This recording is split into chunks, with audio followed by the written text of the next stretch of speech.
The Communist Manifesto relates the Communist Party's historical and philosophical basis to class conflict and struggle. The proletariat broke free from traditional morals and social relations for the sake of seizing power. Communist philosophy promotes fighting. Struggle relies on hatred. Where hatred does not exist, it can be incited and created. Incitement and fighting are the sixth and seventh inherited traits of the CCP.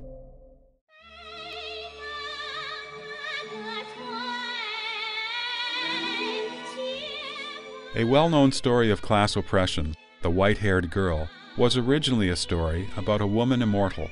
It had nothing to do with class conflicts. But under the pens of the military writers, she became a person who was being persecuted with enormous hatred. They created a landlord to bully the white-haired girl and transformed a classic folktale into a propaganda piece promoting class struggle. The story was then transformed into a modern drama, opera, and ballet.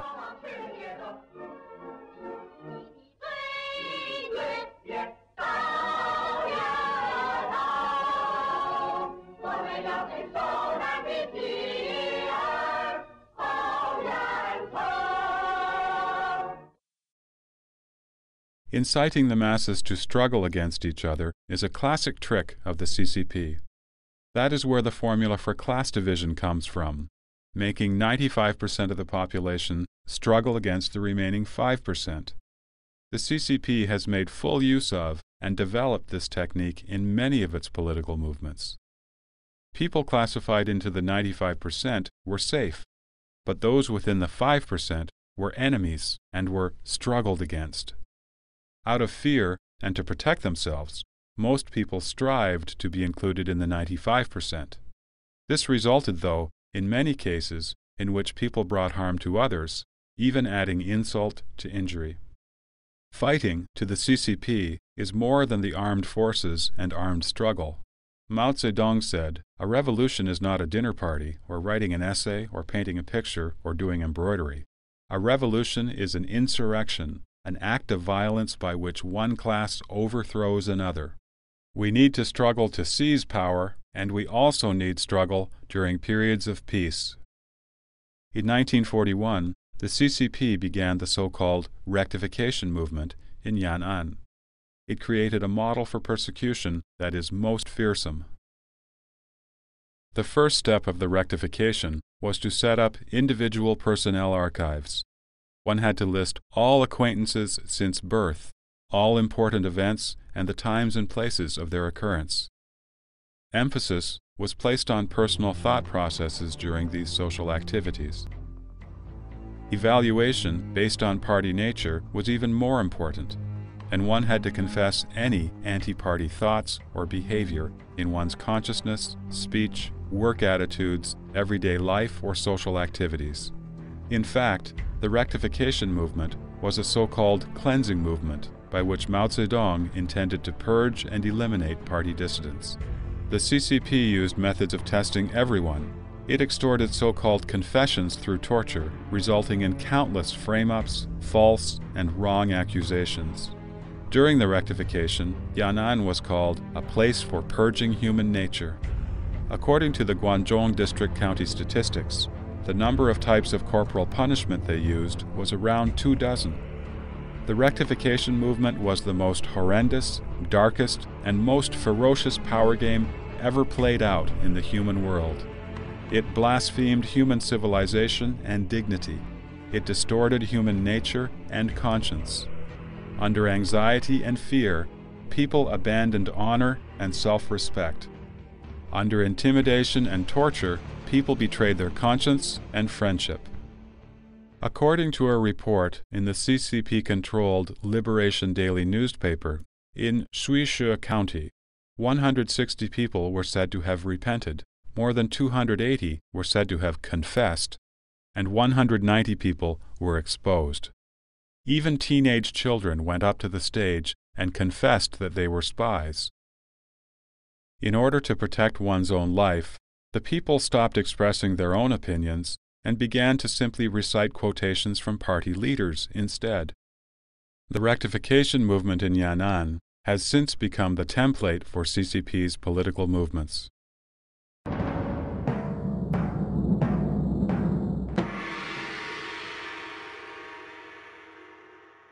Since its early stages, the CCP has continuously built up its comprehensive theoretical system of genocide. It is composed of the CCP's theories on class, revolution, struggle, violence, dictatorship, political movements, political parties, and more. Elimination is the CCP's eighth inherited trait. The CCP has also done other things with absolute cruelty, similar to the rectification movement in Yan'an. It deprived landlords and capitalists of their property, exterminated the landlord and rich peasant classes, destroyed rank and order in the countryside, kidnapped and extorted the wealthier people, brainwashed war prisoners, and even claimed to reform industrialists and capitalists. It infiltrated and disintegrated the KMT, and it split from the Communist International and betrayed it. It has even threatened its own members with coercion.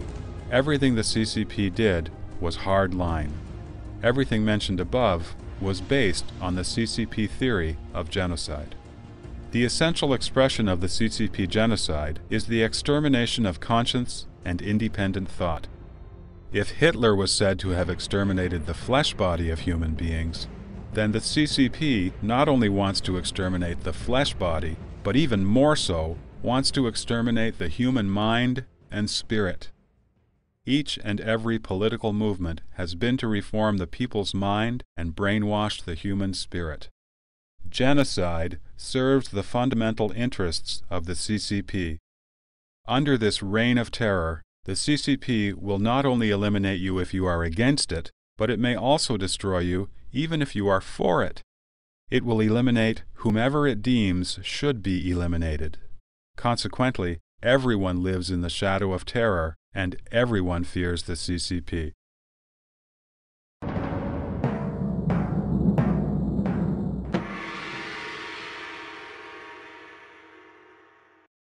All of the CCP's inherited traits and means aim to achieve one single goal: control. To control is the CCP's ninth inherited trait.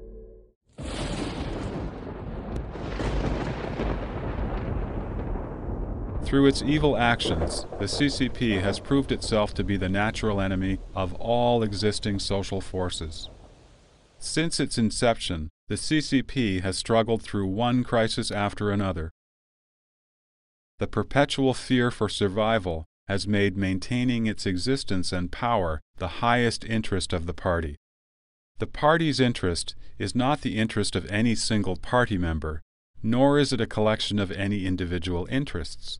Rather, the interest of the party, as a collective entity, overrides any sense of the individual. Party nature is one of the most vicious characteristics of the Communist Party. Party nature overwhelms human nature and conscience, and has the power to make people lose their humanity.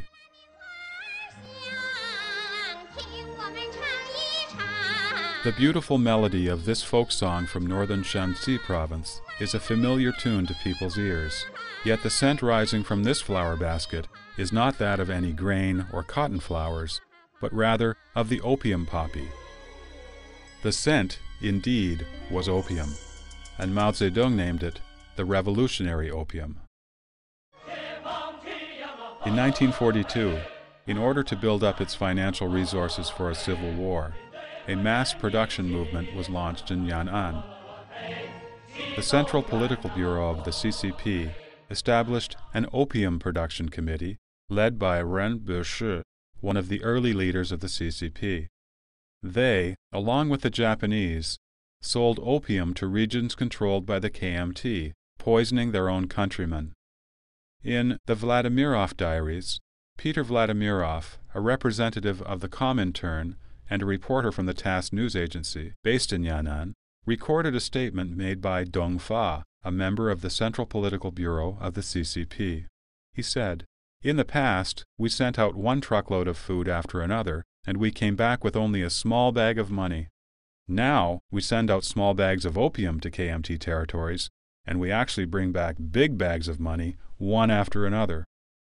We can use the money to buy guns, cannons, and bullets to fight the KMT. At the 100th anniversary of the birth of Ren, the director of the Opium Production Committee, his party nature was highly praised by the CCP, claiming him to possess superior character, a firm belief in communism, and unlimited loyalty to the cause of the party. He was a model party member. Upon gaining power, the CCP expanded its party nature even further. It successfully launched a campaign of mind control to mold new party tools and screws, such as Lei Feng. These protocols demanded the Chinese people to willingly comply, obey, and cooperate for the benefit of the party. Under CCP rule, everything is done for the interest of the party. Nothing is done for the people, because the party interest overrules everything. When it comes to the party's interest, there is no right from wrong, no good from evil, no justice. The CCP uses party nature to control the entire party and subsequently the rest of society. Clothed in the name of the nation, party nature has been forced upon the people as a set of proper thoughts, a range of stereotypical behaviors, and a regulatory system. From the party leader to the ordinary people, not one person was left out. After several decades of brainwashing, the party nature way of thinking has become inherent in the Chinese people.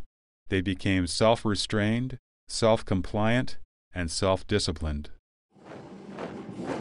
The CCP is as hard as steel. It has discipline as solid as iron and has unified intentions. All party members are made of special materials, and the actions of all Chinese people must be in unity.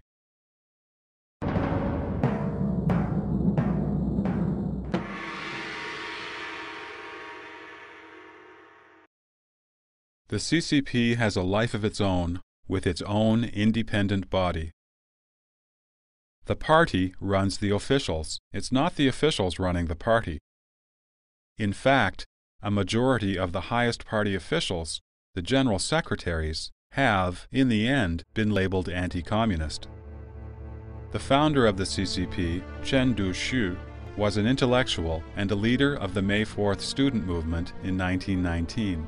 He showed himself not a fan of violence and warned the CCP members that if they attempted to convert the KMT to communist ideologies or had too much interest in power, that would certainly lead to strained relationships. While being one of the most active in the May 4th generation, Chen was also tolerant. However, he was the first to be labeled a right-wing opportunist. Another CCP leader, Chu Zhubai, believed that the CCP members should engage in battles and fighting, organize rebellions, overthrow authorities, and use extreme means to return the Chinese society to its normal functioning. However, he said before his death, "I left your movement a long time ago. History played a trick, bringing me, an intellectual, onto the political stage of revolution, and keeping me there for many years. In the end, though, I still could not overcome my own notions of gentry. I cannot become a warrior of the proletariat class after all." The CCP leader Wang Ming, at the advice of the Comintern, argued for unity with the KMT in the war against the Japanese, instead of expanding the CCP base. At the CCP meetings, Mao Zedong and Zhang Wentian could not reveal the truth of their situation. According to the limited military strength of the Red Army, they would not be able to hold back even a single division of the Japanese by themselves. Mao Zedong was forced to remain silent at the meetings. Later, however, Wang Ming was ousted, first for a left-wing deviation and then branded an opportunist of the right-wing ideology. Hu Yaobang, another party secretary, won back support for the CCP from the Chinese people by bringing justice to many innocent victims who had been criminalized during the Cultural Revolution. Still, he was kicked out. Zhao Ziyang, wanted to help the CCP in furthering reform, yet his actions brought him dire consequences. So what could each new leader of the CCP accomplish? To truly reform the CCP would imply its death. There is a certain limit, then, on what even the CCP members can do to transform the CCP system. So there is no chance for any true reformation of the CCP to succeed. Many party leaders ended their political lives in tragedy, yet the CCP has survived. In many instances, when the CCP was at its most evil, the highest officials failed in their positions. This was because their extent of evil did not meet the requirements of the party. Only the most evil would meet its requirements. The CCP leaders who survived their positions were not those who could influence the party, but those who could comprehend the party's evil intentions and follow them. No wonder party members were capable of battling with heaven, fighting with the earth, and struggling against other human beings. But never could they oppose the party. They are the tame tools of the party, or at most, symbiotically related to the party. The CCP has mixed violence, terror, and high-pressure indoctrination to form its theoretical basis, which is then turned into the party nature, the spirit of its leaders, the functioning mechanism of the entire party, and the criteria for the actions of all CCP members.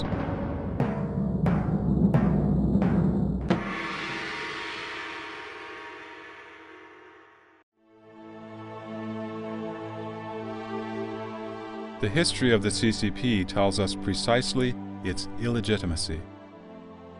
The Chinese people did not choose the CCP. Instead, the CCP forced communism, this foreign evil specter, onto the Chinese people by applying the evil traits that it has inherited from the Communist Party: evil, deceit, incitement, fighting, robbery, unleashing the scum of society, espionage, elimination, and control.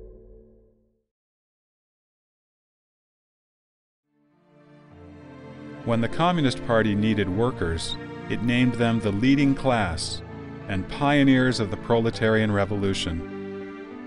But in the end, the workers became the ones who absolutely own nothing. When the Communist Party needed farmers, it praised them, saying, "Without the poor farmers there would be no revolution." It promised land to the tiller. The happiness of the fortunate farmers who were given a piece of land lasted a mere few days.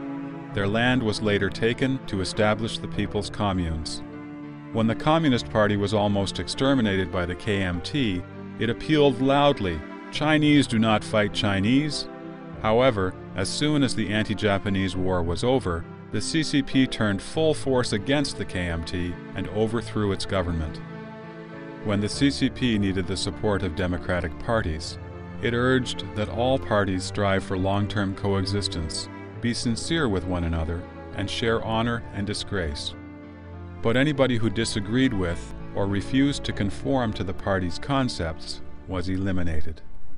The Communist Party's political power would not be shared with any other individuals or groups. History tells us never to believe in any promises the CCP makes. If one were to believe the words of the Communist Party in any issue, that issue would be the one that would cost one one's life. Without deceit and violence, the CCP would not be in power.